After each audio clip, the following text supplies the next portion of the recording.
The next chapter in Soc 1000, of course, is social structure. That's chapter 4. We've talked a little bit about this already and talked about how it's made up of certain components that occur in all social groups across the world.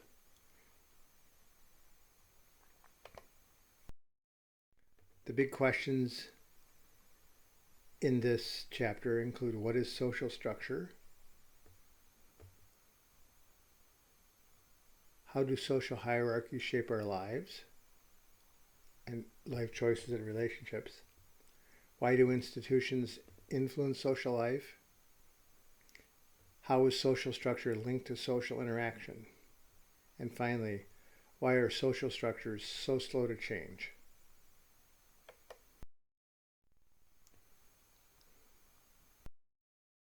Well, social structures are made up of two important components. They include social hierarchies, which are found in every society and of groups of people. And in the hierarchies, some are elevated more than others are. So in the social hierarchy of a family, parents are at a different level than their children are.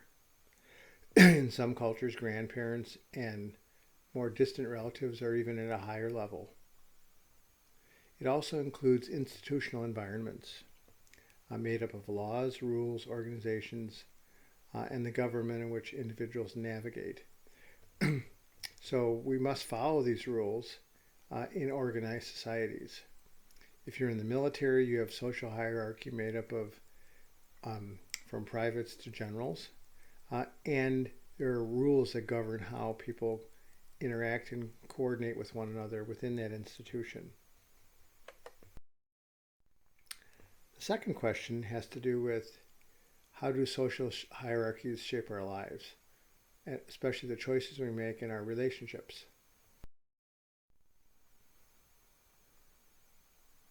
Two critical reasons there are several critical reasons why social hierarchies are an important component of social structure.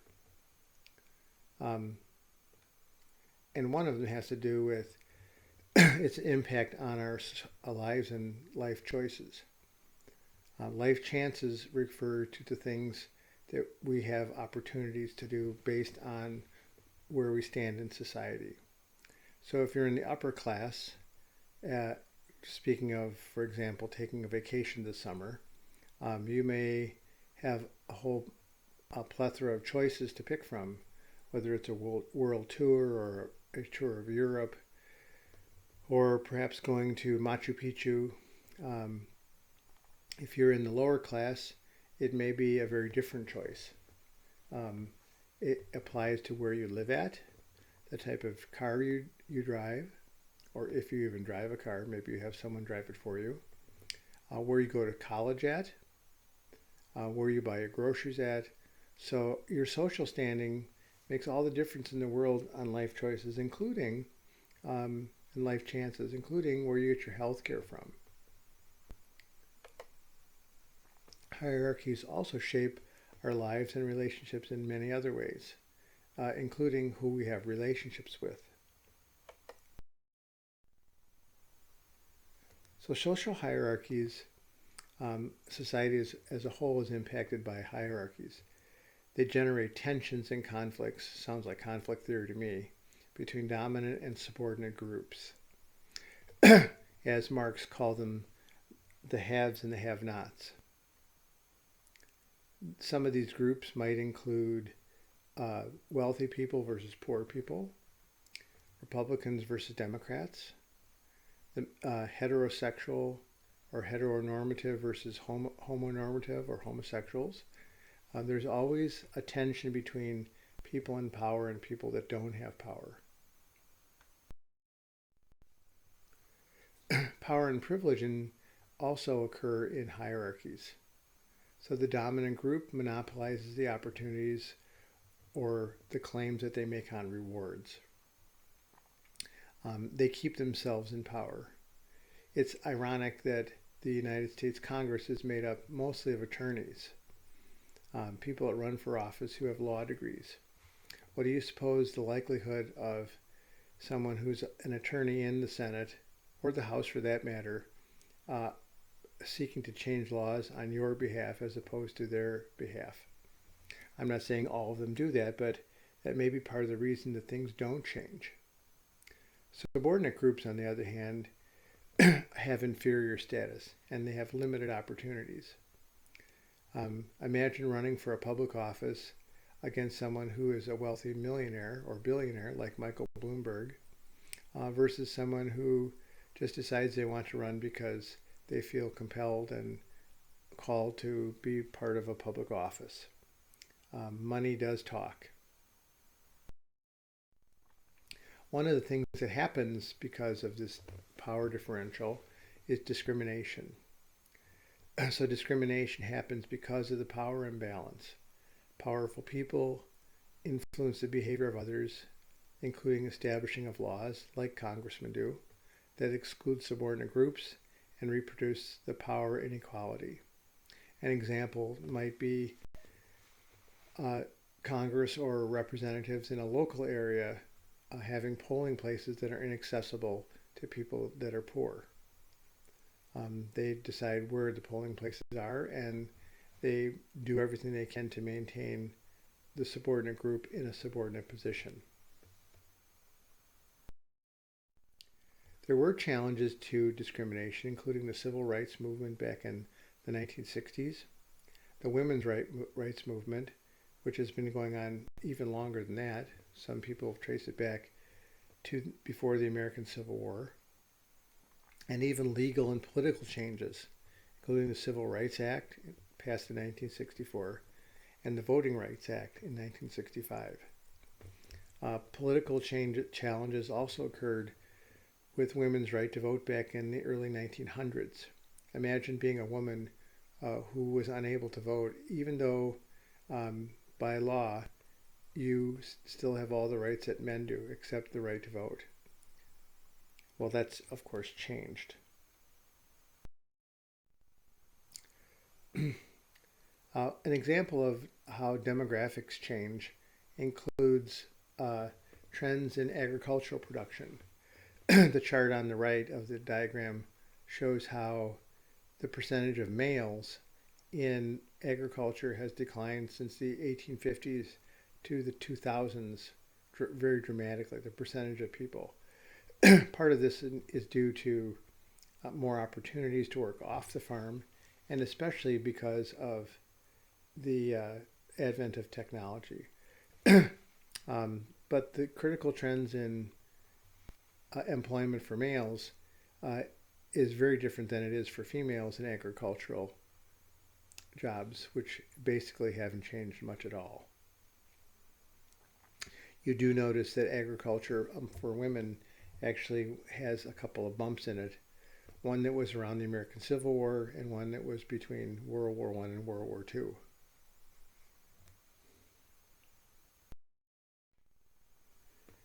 It's even true about manufacturing jobs.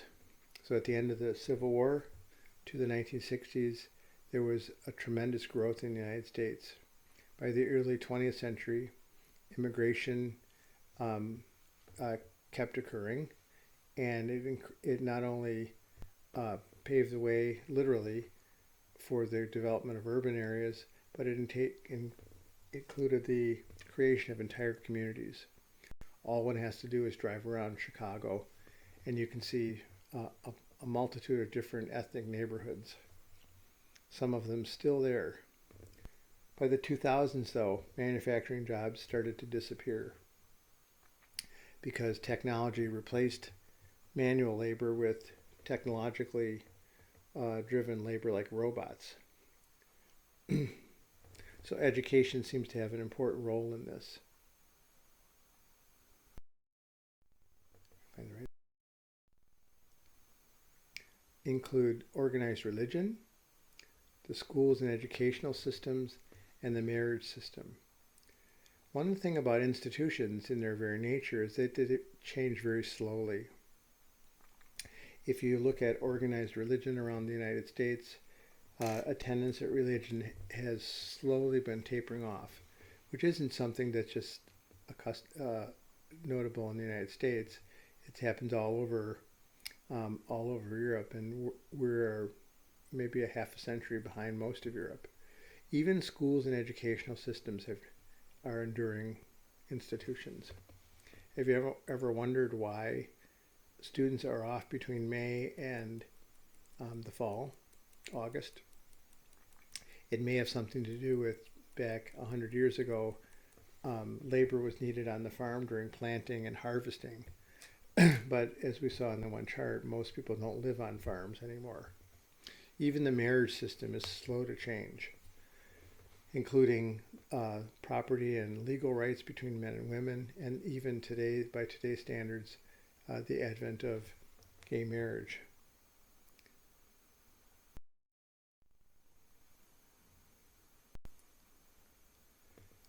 Within the government, there are important institutions as well, including schools, economic institutions of society like banking, the stock market, um, uh, and federal regulatory agencies, and including religion.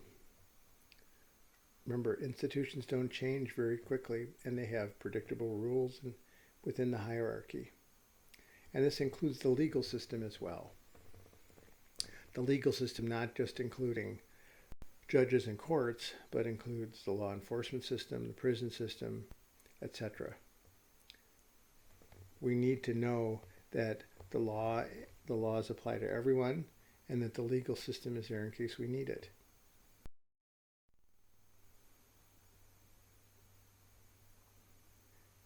They stand above other institutions in society because they provide predictability, and they serve as the ultimate expression of power of these institutions.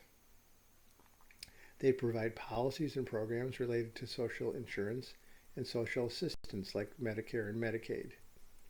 One of the criticisms that has come out with this whole coronavirus issue is the fact that there weren't policies in place, or for that matter, departments in place that were disbanded a couple of years ago to provide surveillance and program assistance to react to crises like this. So that institution of government affiliated with the CDC and federal government to respond to this crisis, it just isn't there. And what we've discovered is that local governments, like state and instead of federal, are leading the way to provide health care and assistance for citizens. The fourth question is, how is social structure linked to social interactions? It can be summarized by the saying, birds of a feather flock together. Individuals define themselves through identification in the rules, roles, and social norms that we have in our social interactions. Roles include behaviors that are expected in certain roles, like being a parent or being a student, and social norms define what's acceptable and what isn't acceptable. How does social structures create norms and roles? Well, they do that because they're reinforced over and over again. So social structures reward and reinforce appropriate role and normative behavior. And this process of socialization into these roles and norms happens throughout the lifespan. Parents, of course, being the primary people, as we discovered in the last chapter, that teach and train us how to be members of society and how to adapt to different social settings. It's not just parents, of course, as we learned. It's other family members, it's the media, it's our educational system, and what, remember, George Herbert Mead called significant and generalized others.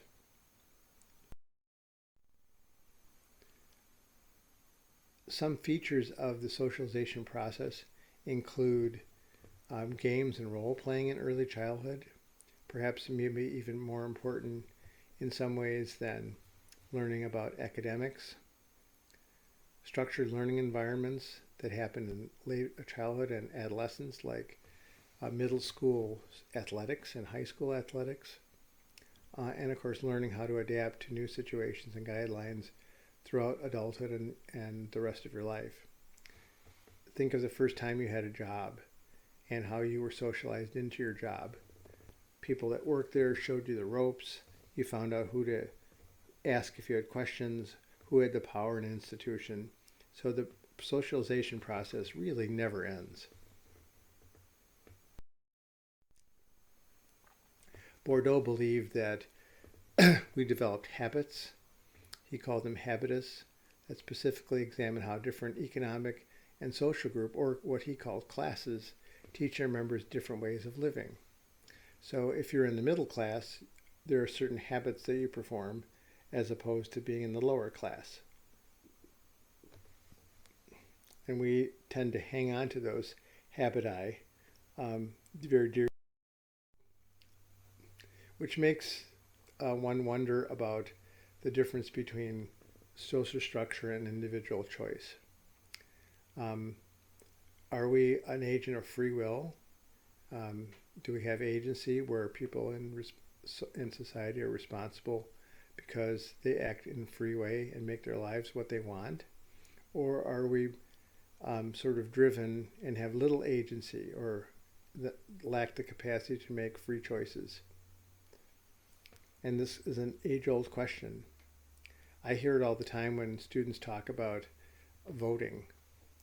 Some say it's all rigged. My voice means nothing.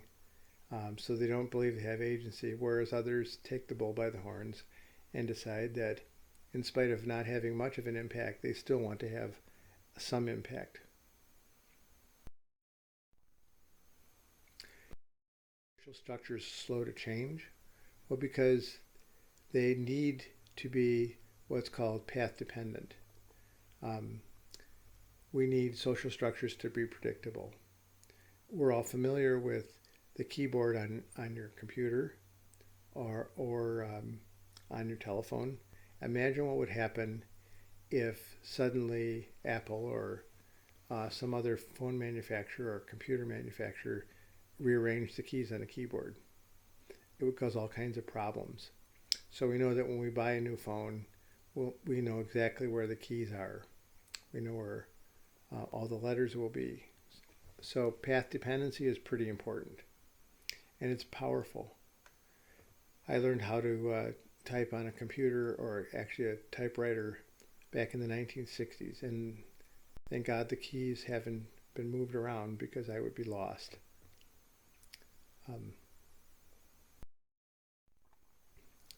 So social structures are really important, and they have some important characteristics. They are persistent over time, and one of the things that they do is they generate their own interest groups. So social structures, if you're a policeman, in the social structure of the legal system, you have a vested interest in all things legal, and you're interested in law and order, that own your own particular interest group. They often garner public support because of the hierarchies and institutions that reinforce them. Nobody particularly wants to interact with the policeman unless you're in trouble or someone violates your rights. So social structures are important because they predict certain outcomes, they generate their own interest, and they persist. Social structures are everywhere. Even where you're sitting right now, you can see the social structures that are important, including the fact that you have power in your house, that you have food in your refrigerator, all provided by social structures, that you know if there's something wrong, you can pick the phone up and call 911. In fact, the fact that you're listening to a lecture is part of a social structure called the educational system. We depend on social structures, and as much as we want them to change, we don't want them to change abruptly, we want them to change slowly. Social structures matter a lot to us. Think of the social structure of family, how important that is to you. And while there may be some negative features, most of the time they have very positive features. Families provide support, emotional support, financial support, and provide for our daily needs. When these social structures fail, sometimes the potential for harm occurs. So while we depend on the police to be honest and protect us, sometimes police don't do that. And when that happens, the outcome is typically very negative.